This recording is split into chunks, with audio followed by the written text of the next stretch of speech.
I'm Angelina, 32, and growing up as the family outcast shaped my entire life. My social anxiety and awkward personality made me a disappointment to my image-conscious parents, who regularly excluded me from family gatherings to avoid embarrassment. They never imagined their awkward daughter would one day marry a tech visionary or see her face on business magazine covers. The ultimate irony. After years of rejection, they suddenly appeared at my mansion's door, eager to reconnect with the daughter they'd once hidden away.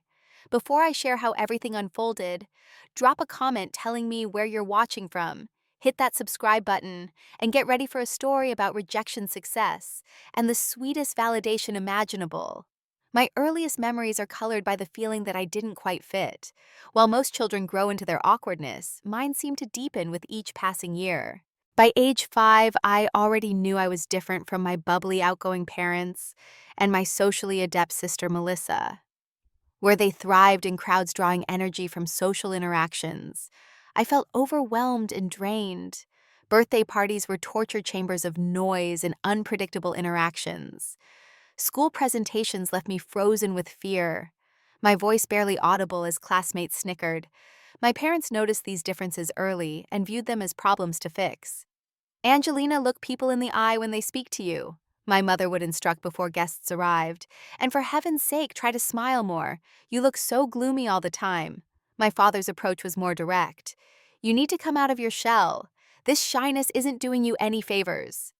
They enrolled me in activities designed to cure my introversion drama classes that left me in tears dance recitals where I froze under the spotlight sleepaway camps I endured like prison sentences. Each failure to transform into the daughter they wanted only deepened their disappointment and my sense of inadequacy.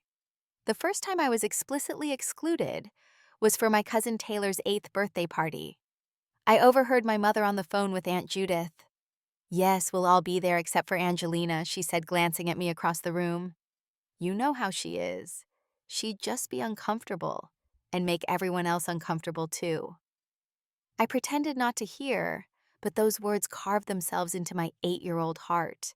The worst part wasn't being left out. It was realizing my own mother thought my presence would ruin someone else's happiness.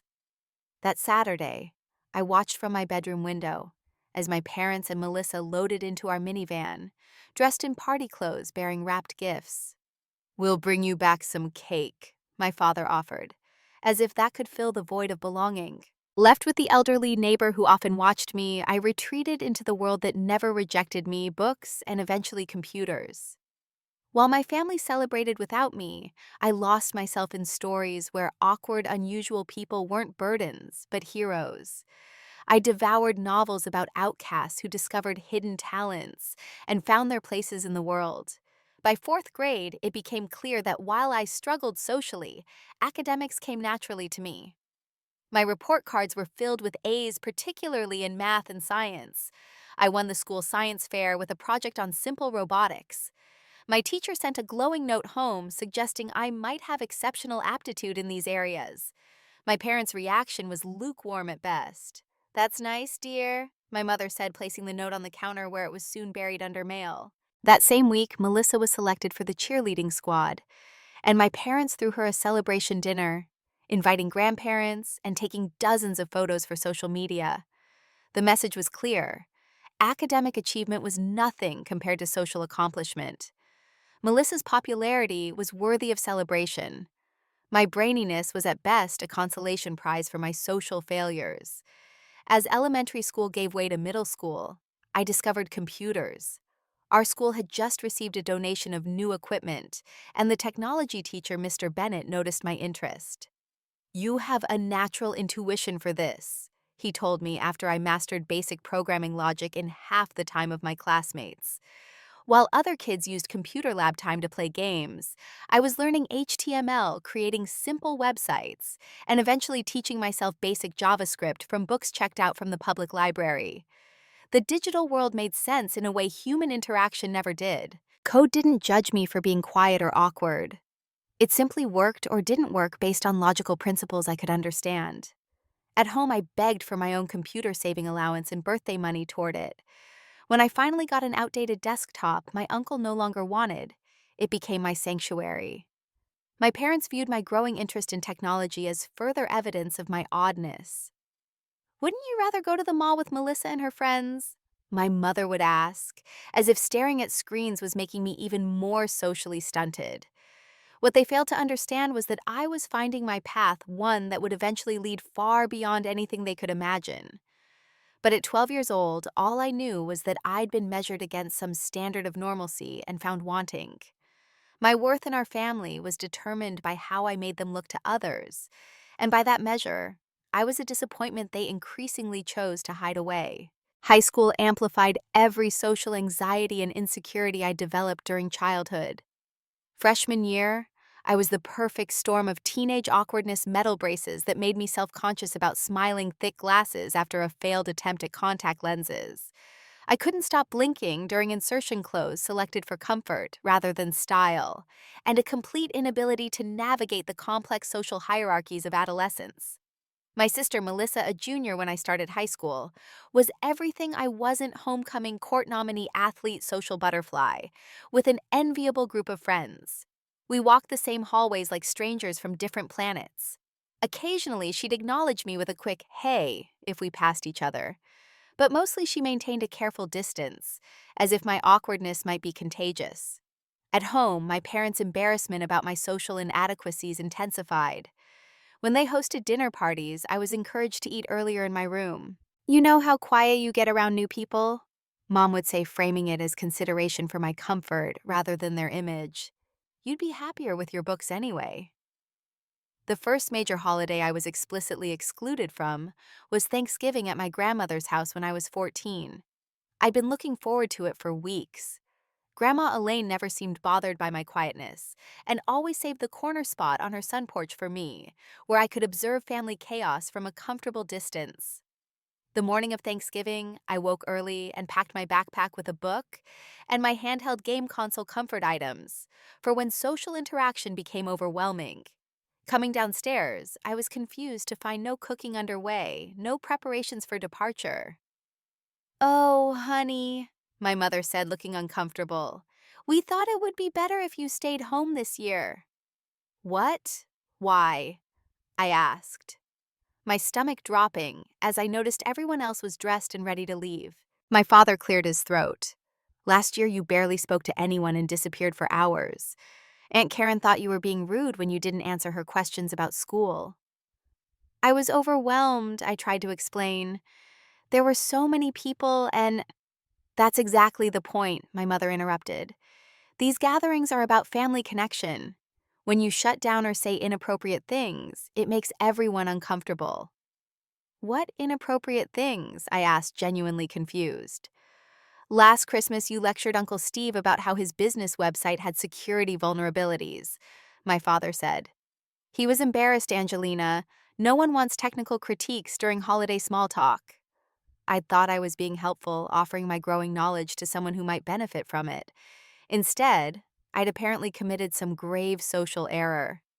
"We just think it's better for everyone this way," my mother concluded. "Mrs. Delgado from next door will check on you this afternoon. There's a plate of food in the fridge you can microwave." They left me standing in the foyer, backpack clutched in my hands, as they loaded into the car without a backward glance. I watched from the window as they drove away, Melissa in the back seat, already on her phone, probably texting friends about the day ahead. That was the beginning of a pattern that defined my teenage years. I was systematically excluded from family events, large and small. Summer reunions at the lake house. "You burn so easily and hate swimming anyway." Christmas at Aunt Judith's. "Her house is so crowded you'd be miserable." My cousin Ryan's wedding. "It's adults only." They lied, though I later saw photos with children younger than me in attendance. Each exclusion was framed as a kindness, a consideration of my comfort, but the subtext was always clear. I was an embarrassment, a social liability, the family member better kept hidden. The excuses they gave relatives varied. Sometimes I was not feeling well or had an important school project. For extended family who lived far away, they cultivated the fiction that I was so busy with academic commitments, creating the impression of a studious-driven daughter, rather than admitting they'd left their awkward child behind. Melissa's role in these exclusions was complicated. Occasionally, she'd show flickers of guilt or compassion. "I told Mom you should come to Grandma's birthday," she admitted once, "but she said you'd just be miserable and make everyone walk on eggshells." More often, though, she was complicit in her silence, accepting the family dynamic that elevated her while isolating me. My defense mechanisms evolved to protect me from the constant rejection. I stopped asking about family plans. I built elaborate worlds in my imagination, where being different was a superpower, not a flaw. Most importantly, I doubled down on the one thing that gave me confidence: technology.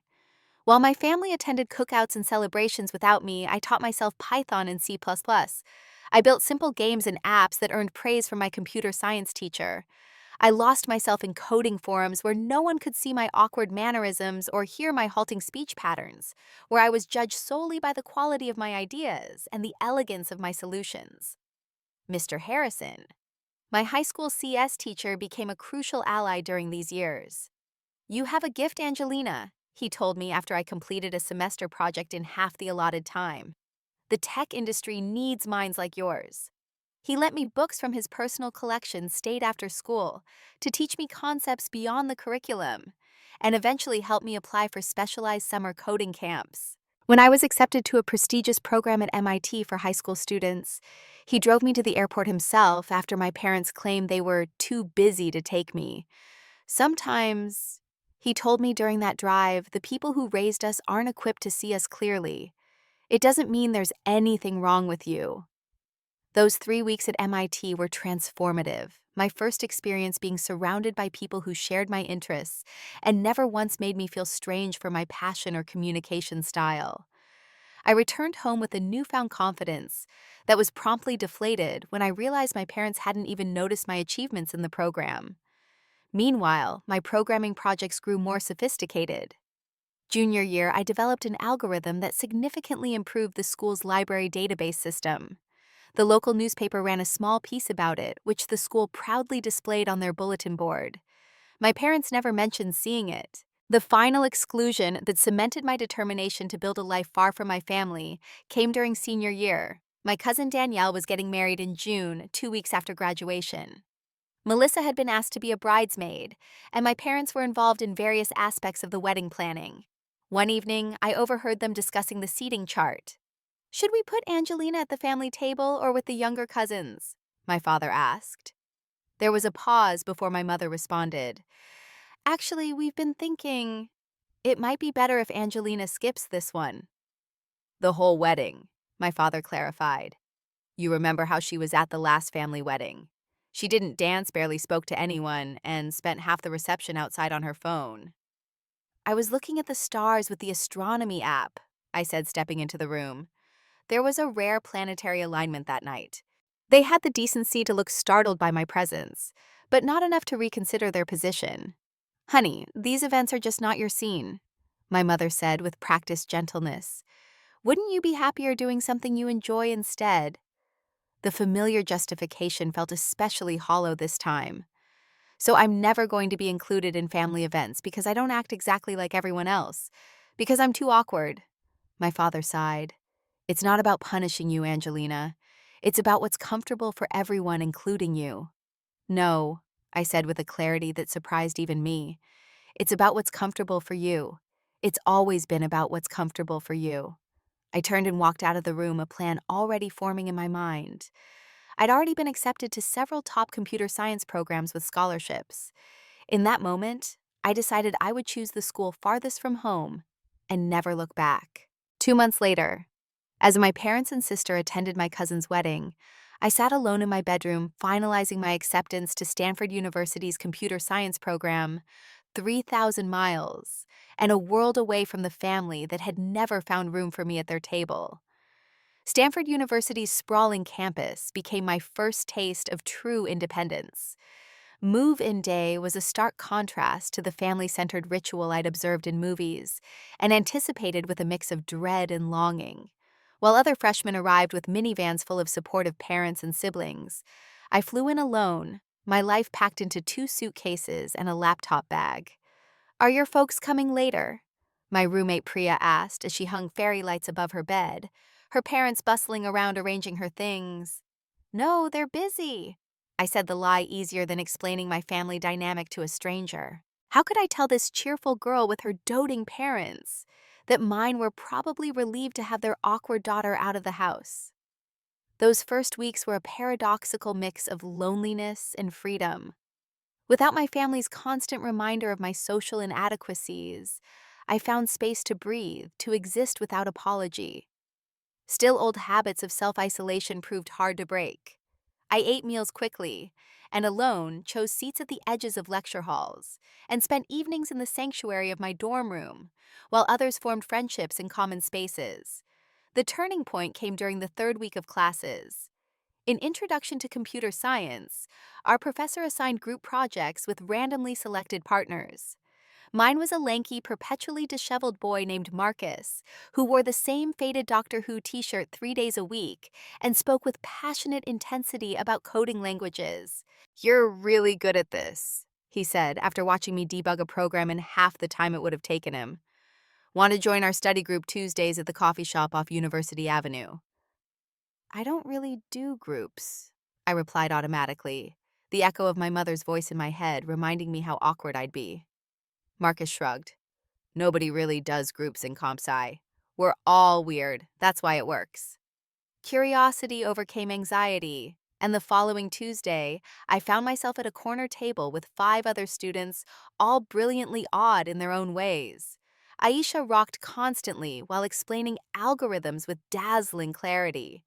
Devin could barely make eye contact, but wrote elegant code that made our professor take notice. Lily spoke in pop culture references and wore the same style of overalls every day. For the first time in my life, my differences didn't make me an outcast. They made me part of the tribe. "You're one of us," Marcus declared a month into our study sessions. The glorious misfits of Silicon Valley in training. My friendship circle expanded gradually beyond that initial group. I discovered that in the tech world, social graces often took a back seat to intellectual capability and creative problem-solving areas where I excelled. People valued me for my mind, not my ability to make small talk at parties. My first romantic relationship developed in my sophomore year with a graduate student named David, who ran the robotics lab where I worked part-time. Our courtship was unconventional by mainstream standards. Hours spent programming side-by-side debates about artificial intelligence ethics over midnight coffee, shared excitement over technological breakthroughs. He never once made me feel weird for my direct communication style, or my tendency to monologue about topics that fascinated me. "That's what I like about you," he told me. "You don't waste time on superficial conversation." The relationship lasted 8 months before David accepted a research position in Tokyo, but it healed something fundamental in me, the belief that I was fundamentally unlovable. While I was finding my community at Stanford, the pattern of family exclusion continued unabated. During winter break freshman year, I called home to coordinate my return for Christmas. "Actually, honey," my mother said, hesitation in her voice, "we've decided to spend Christmas at Aunt Judith's lake house this year. It's going to be very cramped with all the cousins, and you know how overwhelming those gatherings are for you." I recognized the familiar script. "So I'm not invited to Christmas. Again." "It's not that you're not invited," she backpedaled. "We just thought you might prefer to stay on campus. Lots of international students do." I didn't bother pointing out that I wasn't an international student or that the dorms closed during break. Instead, I accepted the reality I would need to find alternative plans. Thankfully, Marcus invited me to spend the holidays with his family in Portland, where I experienced for the first time what a truly inclusive family gathering could feel like. "You're always welcome here," his mother told me, noticing my surprise when they insisted I join the family photo. "Any friend of Marcus is family to us." The contrast between their warm acceptance and my own family's constant rejection was painful, but enlightening. Spring break. Thanksgiving, summer vacations each brought another exclusion, another reminder that I remained the family member they preferred to keep hidden. My rare visits home were awkward affairs, where I felt like a guest in my childhood house. My bedroom increasingly transformed into a home office. My presence, a temporary disruption to their preferred family configuration. By junior year, I stopped trying. When holidays approached, I made my own plans without consulting them. I spent summers interning at tech companies rather than returning to a home that didn't welcome me. I built a life independent of the family that had never made space for me at their table. My academic success continued to flourish in this environment of acceptance. During sophomore year, I developed a mobile app that helps students navigate campus resources based on their specific needs and preferences. The university's technology department purchased it, my first taste of entrepreneurial success. The irony wasn't lost on me when my mother called after seeing a small write-up about the app in the alumni newsletter they received as donors. "We're so proud of you," she said, as if she'd been supportive all along. "Your father tells everyone his daughter's at Stanford developing apps." I wanted to ask if he also told everyone they regularly excluded me from family events for being too awkward. Instead, I thanked her politely and changed the subject. By senior year, I had secured an impressive internship at a leading tech company in Silicon Valley. My academic advisor encouraged me to stay in California after graduation, where my talents would be valued in the innovation ecosystem. "The industry needs people who think differently," she told me during our final advising session. "Your perspective is an asset, not a liability." The contrast with my family's view couldn't have been starker. As graduation approached, I received a brief email from my parents asking about ceremony details. I responded with the date, time, and ticket information, adding that each graduate was allotted 4 tickets for guests. I didn't explicitly invite them, but I provided the information they would need if they chose to attend. They didn't. On graduation day, I sat among my peers scanning the audience during the comp sci department ceremony, knowing I wouldn't find familiar faces, but hoping nonetheless. The empty seats reserved under my name remained vacant as I walked across the stage to receive my honors diploma. Marcus's family took photos of me in my cap and gown, included me in their celebration dinner, and his mother hugged me fiercely before I left for my new apartment in San Francisco. "We are so proud of you," she whispered. "Never forget what you've accomplished." I started my new job the following week, channeling the hurt of my family's absence into determination to succeed in a world that valued exactly the qualities they had rejected. As I set up my workspace at the tech startup that had hired me as a security developer, I made a promise to myself I would build a life so remarkable, so undeniably successful, that one day my family would be forced to recognize what they had thrown away. Silicon Valley embraced me in ways my family never had. My first job at Security First, a promising startup focused on data protection, valued precisely the traits that had made me an outcast in my family's eyes. My attention to detail, my intense focus on problems, my direct communication style all became professional assets rather than social liabilities. "Angelina sees vulnerabilities others miss," my manager told the team during my 6-month review. "She doesn't get distracted by office politics or worry about stepping on toes when pointing out critical issues." My career advanced rapidly. By my second year, I had been promoted to senior developer and given my own team to lead. My colleagues respected my technical expertise, even if some found my interpersonal style challenging. I learned to compensate for my social awkwardness in professional settings by being meticulously prepared, setting clear expectations, and focusing conversations on concrete problems rather than small talk. Despite professional success, I continued to struggle with social anxiety in unfamiliar situations. Industry networking events were particular torture, crowded rooms, loud music, expectations of effortless mingling.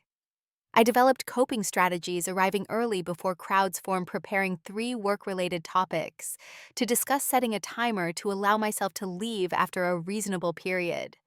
During one such event, a launch party for a new security protocol, I was hiding in a quiet corner, reviewing documentation on my phone when a voice interrupted my solitude.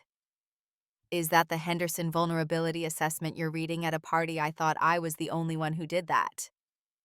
I looked up to see a tall man with kind eyes and a wry smile. His name badge identified him as James Thornton, CEO of Next Gen Security. I recognized the name immediately. His company was a rising star in the cybersecurity space, known for innovative approaches to enterprise protection. Their encryption algorithm has a significant weakness in the third layer. I said, forgetting social niceties in my focus on the technical problem. I've been trying to formulate how I'd approach it differently. Instead of being put off by my abrupt response, James's eyes lit up. Show me your thinking. For the next hour, we sat in that corner, heads bent over my phone discussing encryption vulnerabilities while the party continued around us. He asked insightful questions, challenged my assumptions respectfully, and built on my ideas with his own. Not once did he seem bothered by my direct manner or lack of social polish. As the event wound down, he handed me his card. Next Gen is working on some problems that would benefit from your perspective. Would you be interested in consulting with us on a project? That consultation marked the beginning of a professional relationship that would change the trajectory of my life. Over the next 6 months, I worked with James's team on a series of increasingly complex security protocols. Our collaboration was productive and intellectually stimulating. James created an environment where my ideas were valued, and my communication style was never an issue. "You don't waste words," he told me once. It's refreshing. I learned that James had his own history of not quite fitting in. Despite his current confidence and success, he'd been a scholarship kid at elite schools always slightly outside the circle of wealth and privilege. Silicon Valley is the land of the misfit toys, he explained over late-night coding sessions. The people who change the world are rarely the ones who fit neatly into society's boxes. Gradually, our relationship evolved from purely professional to friendship. We discovered shared interests beyond technology, a love of obscure documentaries, hiking in remote locations, and the same bizarre flavor of artisanal ice cream from a small shop in Palo Alto. I found myself looking forward to our meetings, valuing his insights on both technical problems and life challenges. When I mentioned my family's pattern of exclusion during a rare personal conversation, his response was refreshingly straightforward. "Their loss," he said simply.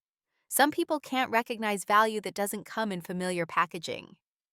A year into our professional relationship, James invited me to dinner at a quiet restaurant overlooking the bay. I assumed we'd be discussing the data security algorithm. I'd been developing a breakthrough approach that significantly reduced vulnerability points while maintaining processing speed. Instead, he seemed uncharacteristically nervous, adjusting his silverware repeatedly and starting sentences only to redirect them. "Is everything okay with the project?" I finally asked, confused by his behavior. "The project is perfect," he said. "It's revolutionary, actually, but that's not why I asked you here." He took a deep breath. "Angelina, I've never met anyone who thinks the way you do, who sees the world the way you do. Working with you has been the most intellectually stimulating experience of my career, but it's become more than that for me." I stared at him, processing his words, trying to understand the unspoken meaning.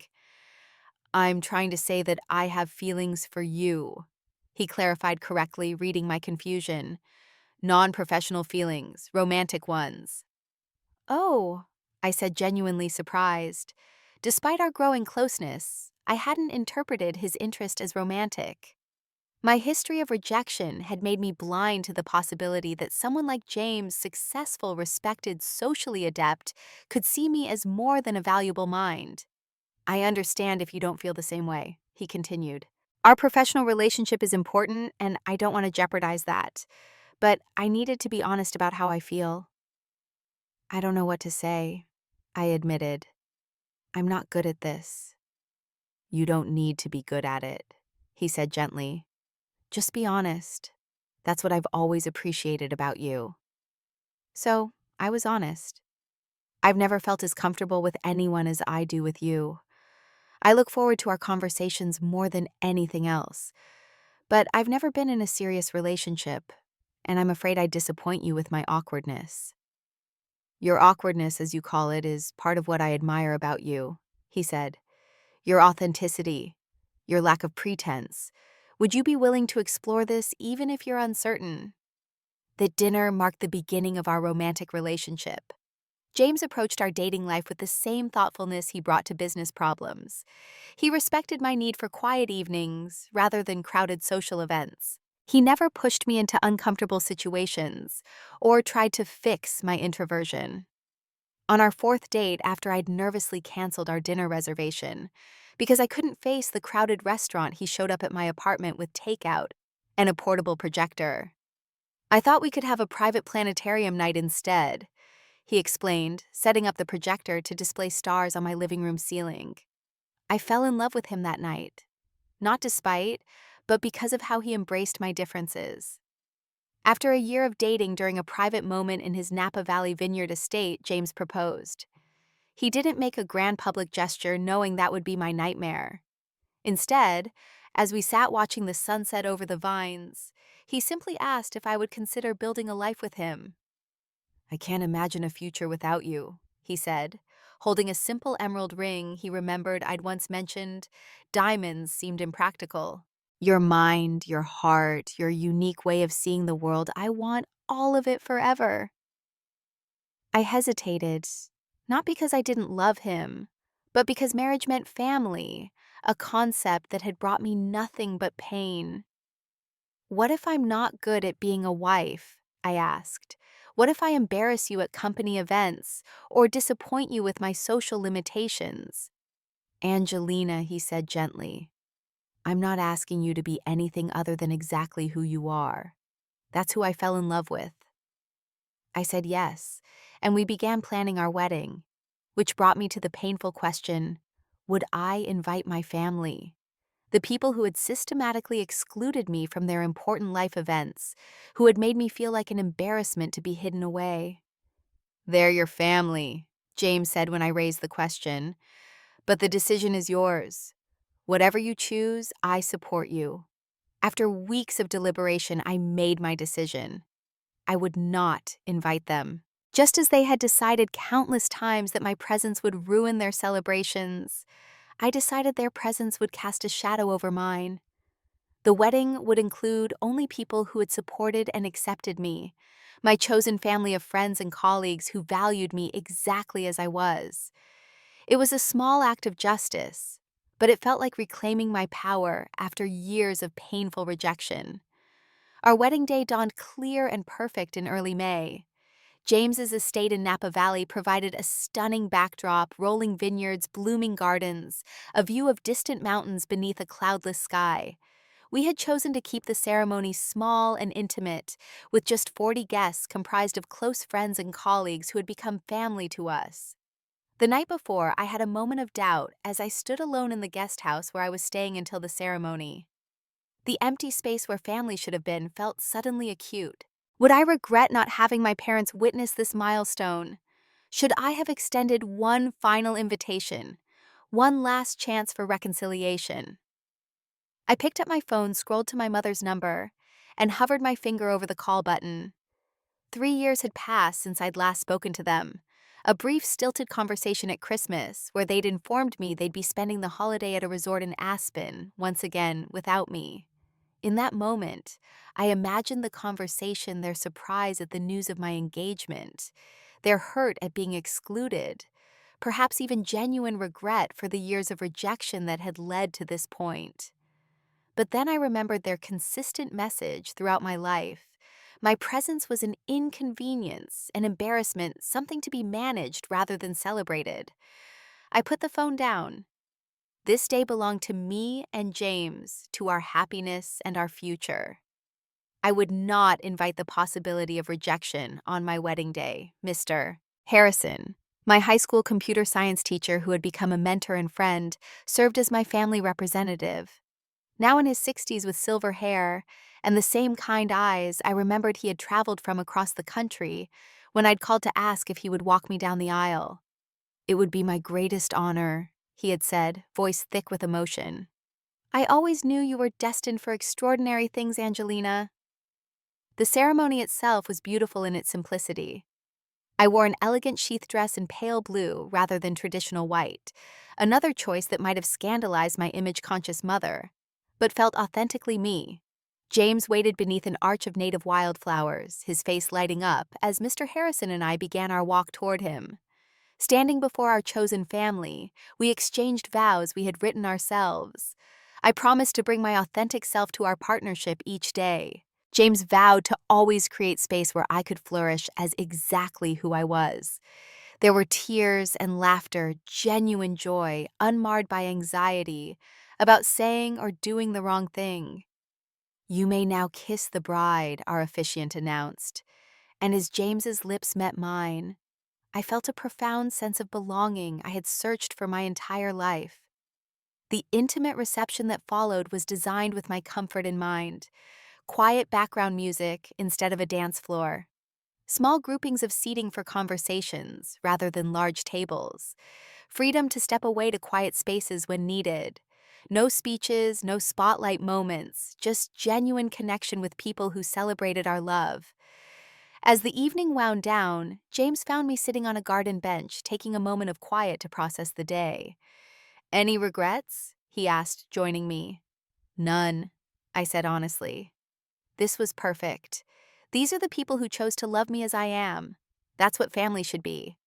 We departed the next morning for a honeymoon in New Zealand, chosen for its breathtaking landscapes and limited need for social interaction. 2 weeks of hiking remote trails, stargazing from private cabins, and connecting deeply with my new husband, free from the judgment or expectations that had defined so much of my life. When we returned refreshed and more deeply in love than ever, unexpected news awaited us. During our absence, a major technology conglomerate had made an offer to acquire next-gen security, with James's groundbreaking platform and my security algorithm as the primary attractions. The acquisition talks moved quickly. My algorithm, which I had named Quantum Shield, had proven revolutionary in preliminary testing, showing 98% effectiveness against even the most sophisticated cyber attacks. The acquiring company saw it as the cornerstone of a new security paradigm that could transform the industry. Within a month of our return, the deal was finalized $4.2 billion with James named Chief Innovation Officer of the merged entity and me as Head of Security Architecture. The press release went out on a Tuesday morning, and by Wednesday, our phones were ringing constantly with interview requests from technology publications, business magazines, and news outlets. James had experience with media attention. I had none and wanted none. But our PR team insisted that the human story behind the technology would be crucial to market positioning. People connect with people, not just products, our publicist explained. The narrative of two brilliant minds coming together, falling in love, and revolutionizing cybersecurity, it's compelling. Reluctantly, I agreed to a single in-depth interview and photo shoot with Business Innovators magazine, a leading publication in the tech industry. The journalist who arrived at our home was surprisingly thoughtful, asking substantive questions about the technology rather than focusing exclusively on the personal angle. "Your algorithm approaches security fundamentally differently," she noted. "Can you explain your thought process?" For the next hour, I found myself engaged in a stimulating conversation about technological innovation, occasionally forgetting the photographer capturing candid moments of our discussion. James joined later, and the chemistry between us was evident as we built on each other's ideas, finishing sentences, and pushing concepts further together. "You two are remarkable," the journalist said as she was leaving. "Not just individually brilliant, but exponentially more so together. That's the real story here." 3 weeks later, the magazine hit newsstands with James and me, on the cover standing back to back in our home office, surrounded by holographic displays of code. The headline read, "The Security Revolution: How Silicon Valley's Power Couple is Redefining Digital Protection." The article was thoughtful and substantive, focusing primarily on our technical innovations, while weaving in elements of our personal journey. There was a single paragraph mentioning my background. Angelina Thornton's path to tech prominence wasn't traditional. Socially reserved by nature, she found her voice in code rather than conversation, often excluded from social circles that didn't recognize her unique brilliance. That simple sentence, the acknowledgement of my difference as valuable rather than shameful, brought tears to my eyes when I first read it. The magazine cover was just the beginning. As our security platform launched to enormous industry acclaim, other publications wanted their own interviews and profiles. Despite my continued reluctance, I participated in a few select features, always with James beside me, always focused on the technology rather than personal details.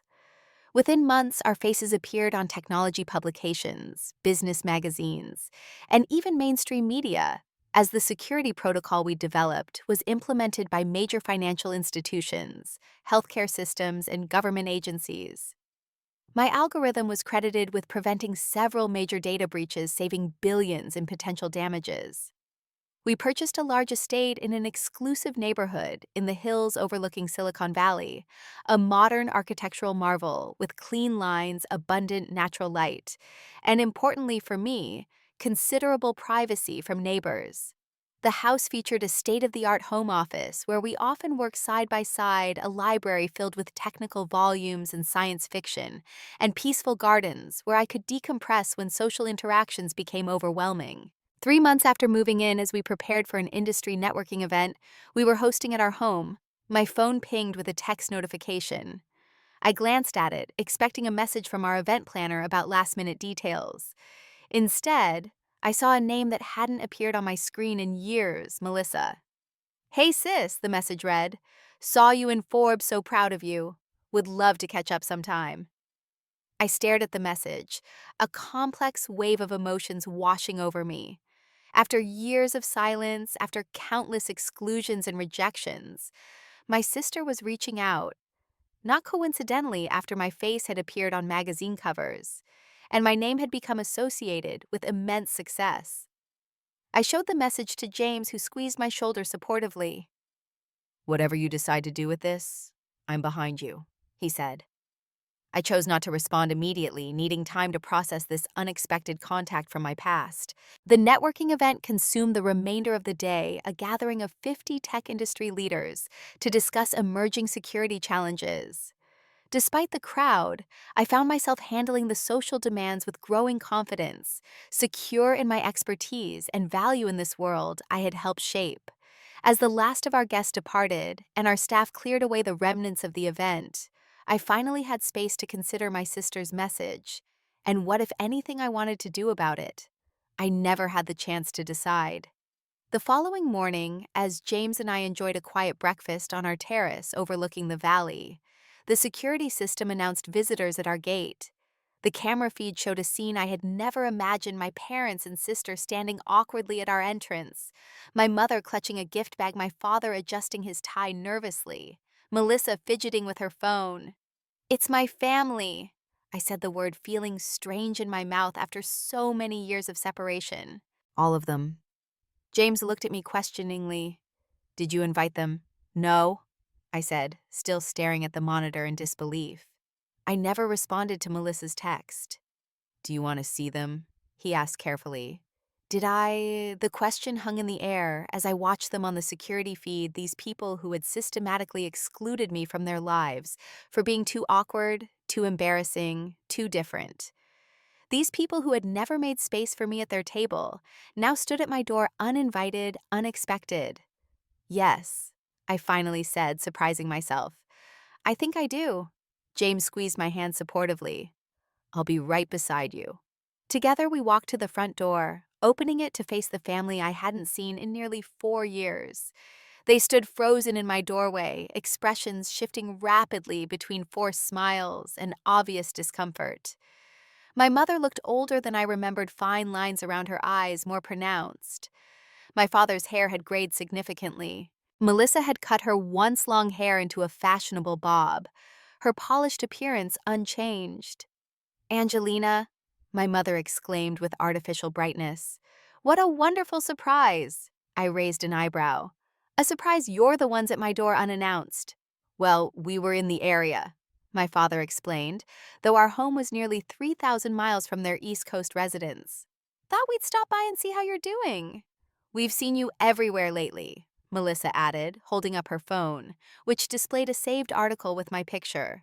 Forbes, Time, Wall Street Journal. Our little sister's famous. The fakeness of their enthusiasm was palpable.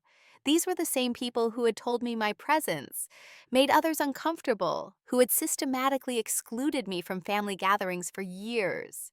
Now they stood on my doorstep beaming with pride, as if they'd supported me all along. "This is James," I said, introducing my husband, who stood protectively beside me. "My husband." "Husband," my mother repeated, shock evident in her voice. "You're married for over a year now," I confirmed, watching their expressions carefully. The calculation was visible in their eyes, not just hurt at being excluded from this major life event, but awareness of who James was. Recognition dawned on my father's face as he connected the name with the business headlines. "James Thornton," he said, extending his hand eagerly. "I've followed your career for years. Remarkable work with next-gen security. The acquisition was brilliantly executed." James shook his hand briefly but didn't return the enthusiasm. "Thank you. I'm fortunate to have partnered with your daughter both professionally and personally. Her genius made our success possible." An awkward silence followed, broken by my mother thrusting forward the gift bag she'd been clutching. "We brought you a housewarming present. Though this is quite a house to warm, it's absolutely gorgeous." I accepted the bag mechanically, noting the expensive brand name on its side. Inside was an artisanal serving platter that matched nothing in our home. "Would you like to come in?" I found myself asking, not out of warmth but curiosity. After all these years, I wanted to understand what had brought them to my door. They followed us through the soaring entryway into our open-concept living area, with its wall of windows overlooking Silicon Valley. My mother made appropriate sounds of appreciation at the architecture and decor, while my father asked targeted questions about property values in the neighborhood. Melissa wandered to the windows taking selfies with the view. "Coffee." James offered his tone neutral, but eyes watchful. He understood without my explaining how significant and potentially difficult this unexpected reunion was. "That would be lovely," my mother said, seating herself on our sofa as if this were a normal family visit. "We've been following all your success, Angelina. So proud. You always were the smart one." The revisionist history was jarring. Throughout my childhood and young adulthood, my intelligence had been treated as a consolation prize for my social awkwardness, never celebrated. Certainly never a source of pride. "Really?" I couldn't help asking. "I don't recall anyone being particularly interested in my academic or professional achievements before." My father cleared his throat uncomfortably. "Well, you know how it is. Parents don't always express things well. But we always knew you were special." "Special enough to be left out of family gatherings." The words escaped before I could reconsider them. "Special enough to be told my presence made everyone uncomfortable." The artificial warmth in the room evaporated. My mother's smile faltered. My father shifted awkwardly, and Melissa suddenly became intensely interested in her manicure. "That was a long time ago, honey," my mother finally said. "Families evolve, grow, learn from mistakes." "When exactly did this evolution happen?" I asked. "Was it before or after my face started appearing on magazine covers?" James returned with coffee, reading the tension in the room immediately. He set the tray down and took a seat beside me, his steady presence grounding me. "Look," my father said with forced joviality, "the past is the past. We're here now because we want to reconnect. Family is family." The audacity was breathtaking. After years of making it clear I wasn't family enough to include, they now invoked family bonds when it suited them. "We'd love to be part of your life again," my mother added. "Maybe you and James could come visit for Christmas this year. Everyone would be so excited to see you and meet your successful husband." There it was, the truth beneath their sudden appearance. Not just my success, but James's prominence and wealth had transformed me from family embarrassment to valuable connection. The awkward daughter they'd hidden away was now a trophy they wanted to display. "That's very generous," I said carefully, "but our holiday schedule fills up quickly with industry events." My mother's face fell slightly, but she rallied. "Well, perhaps we could coordinate something else. We're quite flexible these days." "I bet you are," I thought, but didn't say. The conversation continued in this vein for another half hour. They asked surface questions about our work, but showed little genuine interest in understanding it. They dropped names of other successful people they knew, as if establishing their worthiness to associate with us. Melissa mentioned 3 times that she was considering getting into tech herself, though she had no relevant background or demonstrated interest. Throughout, I watched them with the detached fascination of an anthropologist observing an unknown culture. These people shared my DNA but were fundamentally strangers to me. Their sudden appearance in my life felt less like a reconciliation and more like a transaction. As they prepared to leave, my mother's gaze fell on a framed photo of our wedding day, James and I beneath the flower arch surrounded by our chosen family of friends and colleagues. "Your wedding," she said softly, a hint of genuine hurt finally breaking through the facade. "We didn't even know." For the first time since their arrival, I felt a flicker of something other than defensive anger, not quite sympathy, but recognition of the complex emotions beneath the surface. "No," I acknowledged, "you didn't." "Why didn't you tell us?" My father asked, an edge of accusation in his voice. I looked at him directly. "The same reason you didn't include me in family gatherings all those years. I didn't think you'd fit in." The words hung in the air between us, the symmetry of the exclusion impossible to miss. They had no response. After they left, James and I stood in our doorway watching their rental car navigate down our long driveway. "Are you okay?" he asked, arm around my shoulders. "I don't know," I answered honestly. "Part of me wants to forget they existed. Another part still craves the acceptance I never got from them." "What do you want to do now?" I thought about it, watching the car disappear from view. "I need to have an honest conversation with them. Not today, I'm too angry and they're too fake, but soon. If there's going to be any relationship going forward, it has to be based on truth, not convenience or social advantage." James nodded. "Whatever you decide, I'm with you." Later that evening, as we sat on our terrace watching the sunset over Silicon Valley, I found myself reflecting on the journey that had brought me here. From the awkward girl excluded from family gatherings, to the successful woman whose family suddenly appeared at her door, the irony wasn't lost on me. "You know what I realized today?" I said to James. "I've spent my life believing I was the problem, too awkward, too different, too much of a social liability.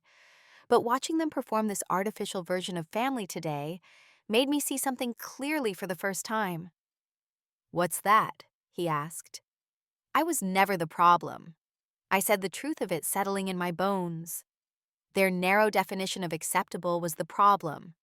Their concern with appearances over authentic connection was the problem. Their inability to value difference was the problem. James took my hand, intertwining our fingers. "Their greatest mistake was not seeing the extraordinary value in exactly who you are." 3 days later, I sent my parents an email. Not emotional or accusatory, but clear and direct, my natural communication style that had once been deemed inappropriate but had served me well in my professional life. I laid out what I would need for any potential reconciliation, acknowledgement of past exclusions. No revisionist history pretending they had always supported me. Respect for the boundaries James and I established. And most importantly, acceptance of me exactly as I was, socially awkward tendencies and all. "If you're interested in a relationship based on these terms," I concluded, "I'm open to a conversation. If you're only interested in association with my current success, I'm not available for that." The ball was in their court. Whatever they decided, I knew I would be okay.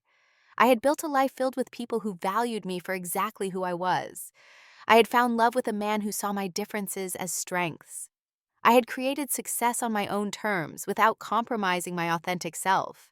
The awkward, excluded daughter had found her place in the world after all, and it was far greater than the small table they had denied her a seat at. 3 months after my family's unexpected appearance at our doorstep, I sat in the comfortable office of Dr. Levine, the therapist I had been seeing weekly since that unsettling encounter. The wall of windows behind her desk framed the San Francisco skyline, a view that had become familiar as I worked through decades of family trauma. "I received a response to my email," I told her, referring to the boundaries I had set with my parents. "After all this time." "And how do you feel about that?" she asked, her expression neutral but attentive. "Surprised," I admitted. I had almost convinced myself they wouldn't respond at all, that the effort of a real relationship would be too much once they realized I wouldn't just pretend the past never happened. My mother had written the response, though it was signed from both parents. Unlike their performance at our home, the email felt genuine, awkward in its vulnerability, halting in its attempts to acknowledge past wrongs without defensive justifications. "We didn't know how to parent someone so different from ourselves," she had written. "Instead of appreciating your uniqueness, we tried to change you or hide you away." We realize now how deeply that must have hurt you. We can't undo those years, but if you're willing, we would like the chance to know the remarkable woman you've become. The email didn't fix anything, but it opened a door, a possibility. Not for the fantasy family I had longed for as a child, but for something new, a relationship between adults with clear boundaries and realistic expectations. I'm considering having dinner with them, I told Dr. Levine. Just my parents, not Melissa yet. Somewhere quiet, with James. What are you hoping to get from this dinner? She asked. It was the right one that forced me to examine my own motivations. Did I still crave their approval? Was I seeking some form of revenge by showing off my success? Or was there something more meaningful possible? Closure, maybe? I said slowly. Or a beginning. I'm not sure which, but I want to look them in the eye when they acknowledge what happened. I want it to be real, not just words in an email. Dr. Levine nodded. And if they can't give you that, if they slip back into denial or minimizing, then I'll know, I said simply. And I can move forward without wondering if reconciliation might have been possible. 3 weeks later, James and I met my parents at a small upscale restaurant with private dining alcoves that provided the quiet environment I needed for difficult conversations. My mother had clearly made an effort with her appearance. My father seemed to have aged years in the months since their visit to our home. The weight of unspoken words hung between us as we ordered drinks and made awkward small talk about the restaurant's architecture. Eventually, as our appetizers arrived, I addressed the elephant in the room. I appreciate your email, I said, but I need to hear from you directly. Do you understand how your actions affected me growing up? My father looked down at his plate while my mother took a shaky breath. We thought we were protecting you, she began, from situations that seemed to cause you distress. But we realize now we were really protecting ourselves from our own discomfort, from questions from relatives, from having to explain a child who didn't fit our expectations. Her voice cracked slightly. It was wrong, deeply wrong. My father finally looked up. I was embarrassed. He admitted, the brutal honesty surprising me. When other men talked about their daughters' cheerleading prom date social butterflies, I didn't know what to say about you. I couldn't see the value in your intelligence, your different way of seeing the world. That was my failure, not yours. Their words weren't perfect, but they were real, painful in their honesty, free from the artificial enthusiasm of their surprise visit. I needed to hear that, I said quietly. For so long, I thought there was something fundamentally wrong with me. There never was, James interjected, his first contribution to the conversation. Your parents missed seeing what many of us in the tech world recognized immediately, that your different perspective is precisely what makes you exceptional. My mother nodded slowly. We see that now. Too late, perhaps, but we do see it. That dinner was the first of many cautious steps toward rebuilding a relationship. Not the fantasy reconciliation of movies, where past hurts are instantly healed, but a gradual, often uncomfortable process of establishing new patterns. My parents made efforts I wouldn't have believed possible years earlier. They read books about neurodiversity and social anxiety. They attended therapy sessions both with me and on their own. They learned to adapt family gatherings to include quiet spaces where I could decompress when needed. Melissa proved more resistant to change, still uncomfortable with anything that disrupted her view of social propriety. Our relationship remained distant, occasional text messages, but little meaningful connection. I had come to accept that some relationships might never develop depth, and that was okay. 6 months after our initial reconnection, I invited my parents to tour the Next Gen Security campus. It was the first time they had shown genuine interest in understanding my work, rather than simply basking in its reflected glory. This is where Angelina developed the core algorithm that revolutionized our security protocol, James explained as he led them through the research lab. She approached the problem completely differently than anyone else in the field. That's why it worked when other solutions failed. I watched my father's expression as he began to truly comprehend the significance of what I had created. Not just financial success or magazine covers, but meaningful innovation that protected millions of people's data and privacy. I never understood, he said later as we sat in the company cafeteria. When you were designing those little programs in high school, I thought it was just a hobby, something to keep you occupied since you weren't interested in normal teenage activities. It was always more than that, I told him. It was the one place where my brain worked exactly as it was supposed to. Where I wasn't awkward or different, I was just effective.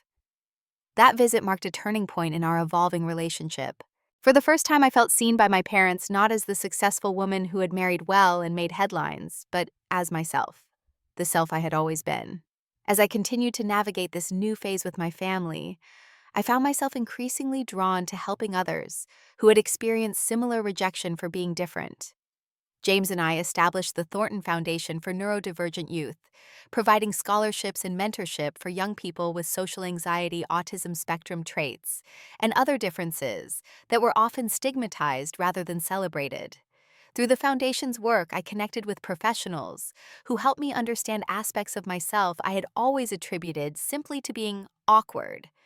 My social anxiety and intense focus, my difficulty with unstructured social situations, and preference for direct communication, these aligned with traits of mild autism spectrum condition, though I had never been formally diagnosed as a child. Many women and girls go undiagnosed, explained Dr. Rivera, a specialist who consulted with our foundation, especially those who are academically gifted. Their struggles are often attributed to personality or behavior problems, rather than recognized as a different neurological wiring. This framework helped me make sense of my experiences and fueled my passion for creating environments where neurodivergent individuals could thrive without masking or apology. Our foundation partnered with tech companies to develop more inclusive hiring practices and workplace accommodations, recognizing that different minds brought valuable innovation.